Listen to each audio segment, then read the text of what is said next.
Beautiful Monday morning. Good morning to you. This is the Fox Facebook Live show. I'm Nate Griffin. We've got some folks who are standing by, ready to go, ready to tell you about their morning. Also want to say hello to you. Hope you had a great weekend. It's going to be a good week. Astros keep winning, and that's one of the things you need to know. All right, let's kick it off.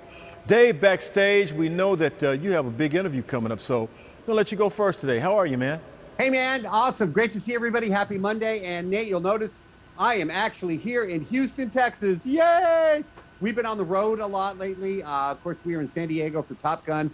Maverick, that movie's coming up on Memorial Day weekend. We're going to have interviews with the entire cast, including fellow Texan Glenn Powell. In fact, John Stendwell from BackstageWell.com, we've been texting with Glenn's sister, who lives here in the Houston area, not too far from where John lives down the street from me. She lives even closer. Like, we're all in the same area. A suburb south of Houston, but Glenn's actually going to be coming into town for a private family screening. We're going to be hanging out with Glenn in a couple of weeks, but we also have an interview with Tom Cruise for Top Gun Maverick. We will have those for you coming up shortly. And also Downton Abbey, the big movie opening up this week, filmed those a couple of days ago. We've been busy. And then I went on to LA for Jurassic Park, the new Dominion movie, Jurassic World movie, and we're excited about that one. Downton Abbey. We've got all these interviews. We've been on traveling a lot on the road, but finally back in Houston, here to stay for at least a week or so is what I'm told, and to give you all these interviews and get them on TV. Now, Nate, guess who I'm getting ready to talk to? And the reason I had to kind of run in here real quick and kind of skate out, and I'm sorry about eating and running, but I am 17 minutes away from talking to screen legend Robert De Niro. Watch your feet. Wow. I am name dropping big time this morning. So Robert De Niro started back in 2001 the Tribeca Film Festival, and he, together with Jane Rosenthal, one of his producing partners, they together worked on The Irishman recently. We met Jane on the red carpet in Hollywood a couple of years ago for The Irishman.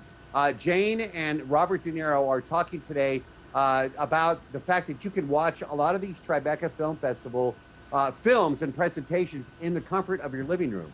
So they've got a Bryan Cranston movie. They've got a movie about Cabbage Patch dolls called $1 Billion Babies.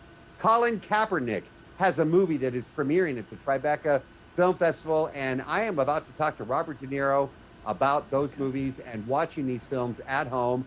Yes, I will get a legacy question in. I've already asked him about The Godfather, but I've got a really good, fun question for Robert De Niro that I think will surprise. If he plays along and he answers the question, Nate, then I'm going to love it, because it's a really, really fun question about going to the movies and the movie experience, something probably you would not expect from Robert De Niro. I'm crossing my fingers and toes and hoping that he answers the question. But yeah, Robert De Niro, talking to him in about 15 minutes. You'll see that interview on Fox 26 very soon. That is pretty doggone awesome, Dave. Good luck with that. Hey, look, get an autograph from Mr. De Niro for me, will you? And also Colin Kaepernick, whenever you talk with him, I'm waiting to hear what you have to say about that, guys. All right, man. Hey, man, good luck today. Thanks, brother. You be good. Go Stros! Go Stros! Right, I know. Astros got to keep winning. They're in Boston tonight. All right, let's keep it moving now, and let's see what Chelsea's up to today. Chelsea, is your hair blowing in the wind, or are you in the studio? Where are you today?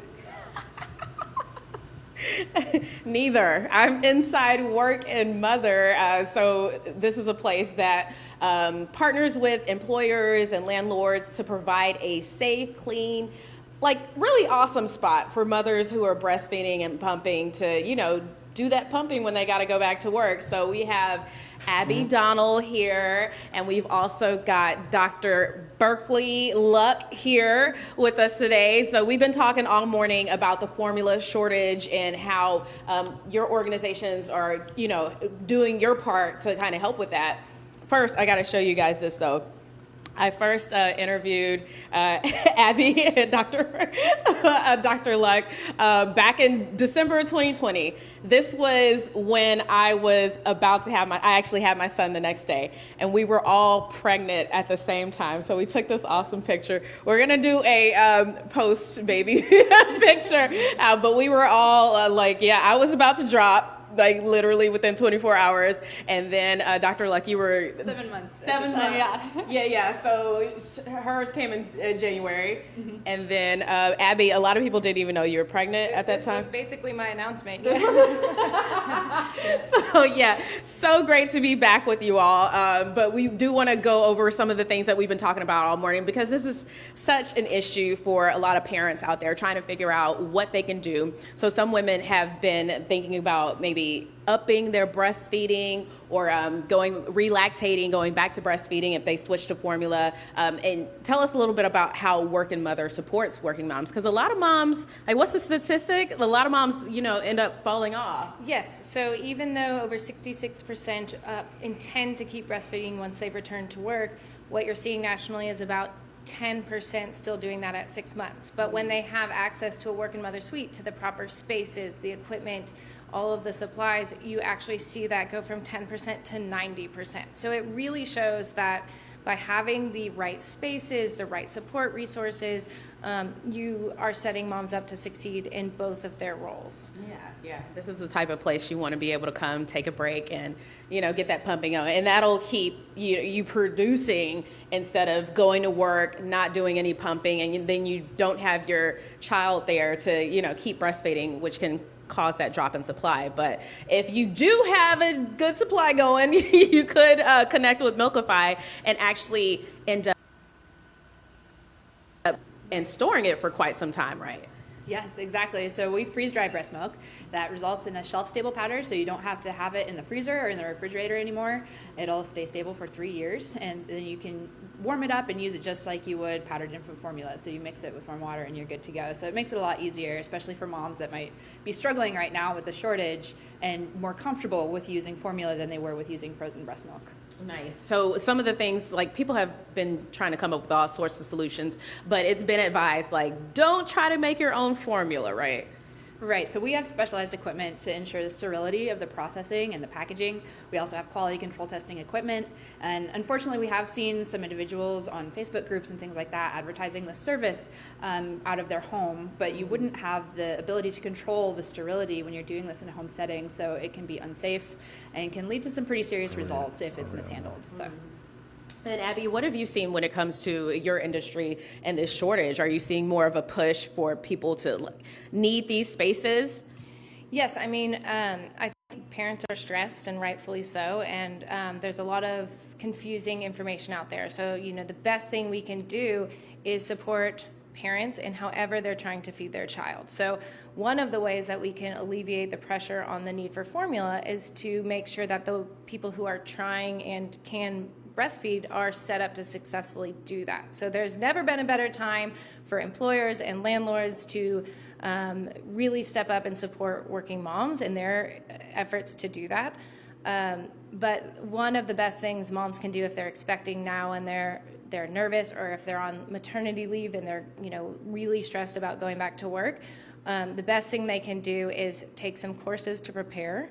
And talk to their manager in advance to make sure that they've set up the proper spaces or that they have a Working Mother suite, and then do some dry runs. Start testing the pump, start figuring out what you need, what works for you, because stress can actually inhibit oxytocin, which then causes your supply to kind of it causes the milk not to flow when you're pumping. Yeah, and you guys create a good atmosphere. You got the sound machines and everything to relax. And that's one of the things, a lot of moms who go back to work and there's not the right space for them, they're worried about being walked in on, they're worried about coworkers overhearing, and so they are physically tense, their body's physically tense, and that disrupts the ability to pump. So it's very important. We've taken a lot of time and care to make sure this is the optimal environment so that moms can succeed in producing milk even when they're away from their babies. Nice. Okay, so I know we could talk about this for hours, and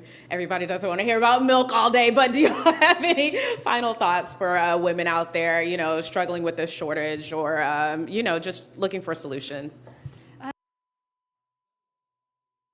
looking to have it freeze dried. We're local to Houston, so we have a facility. It's off of 290 and 610 that you can make an appointment to drop off your milk to us. We had a mom call us the other day who was actually looking to pump more so that she could donate some milk. Nice. And she needed to clear out the freezer stash that she had in there, so she's using our service to do that. So that's what we're here for, and that's what we're here to help with. Excellent. All right. Anything from you, Abby? Just, help support your working moms and your moms in general. It's a stressful time. And if you have extra resources, if you know where there is formula, or if you know, pumping tips or what worked for you in the workplace, reach out to a new mom and make sure they're doing okay. Yeah. All right. Thanks so much for y'all's support. All right. Sending it back to you, Nate. All right, thank you very much. Very good information, Chelsea. We certainly appreciate that. Want to say hello to some people who are watching right now on the scroll. George, Somporn, Emmy Lou, Shadon, Joanne, Davis, how are you? Also, there's Joseph, Sheila, Mary Lou, and Mark, and Era Diane, I believe. Hello to you guys. All right, let's keep it moving. Ruben Dominguez. How are you, my friend? Okay, they're coming to you.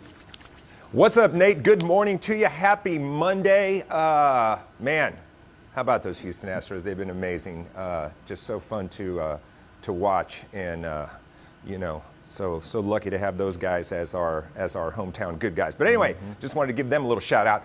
Today, we are at the Girl Scouts Museum, the Goody Koontz Museum of Girl Scouts here in Houston, almost right across the street from, the fabulous Fox 26 headquarters, the newsroom.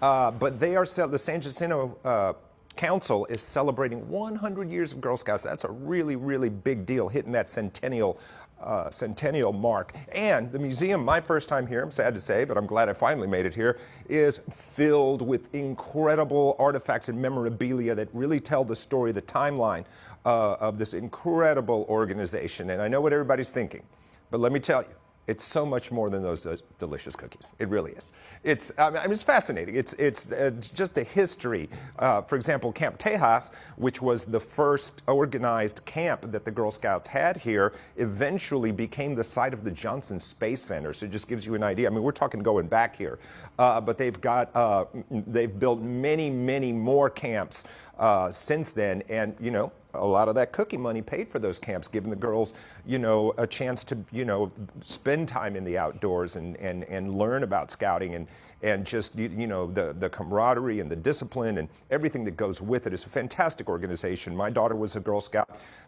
Anybody watching this, if you didn't have a Girl Scout in the family, that was one of your neighbors or one of your classmates or something, because it's an incredible organization. It's everywhere, and it's become, part of the fabric, especially around cookie time, of, just kind of popular culture, so it's really, really amazing. So we wanted to come down here, and we definitely wanted to shout them out for 100 years. It's just such an incredible milestone, and again, it's good to shed light on an organization that has done so much good over the years, has been inspirational for a lot of kids, and it's just one of the good things in our city. So we always want to shout those guys out and give them, shine the light on them a little bit. But Nate, I got a good feeling about this week, man. I think those Astros are going to keep winning, and I just think it's, other than it being kind of hot, I think we're off to a great Monday and a great week, Nate. No doubt about that, Ruben. I certainly agree with you. Let's see what happens. I think I was looking at a stat. There are stats that are really analytics, and the Astros, I want to say, have a plus 44 run differential in their last 12 games against their opponents in the wins. Wow. So they're playing their butts off, man. Yeah. I think that's what it is. So I didn't want to state it during the broadcast because I wasn't sure about it, so I got to go back and check it. But I think that's right. I kind of get into those stats. I'm never able to use them. Anyway, don't forget it'll be the Astros and Red Sox tonight. Jake Odorizzi on the hill, and so that leads us to time for us to go because we got to get home, right? We got to get home. You got other things to do. We need to roll. So I want to say thank you to Chelsea, Backstage Dave, and Ruben, and then there's the crew. Daniela, Cinderella, the very stylish Janae, Lisa Rhoda, big personality Shanette, Barbie doll Barbie, Carolina Lena Sanchez, Jessica the Great Berman, Bradley the King of the Kingdom of Cats.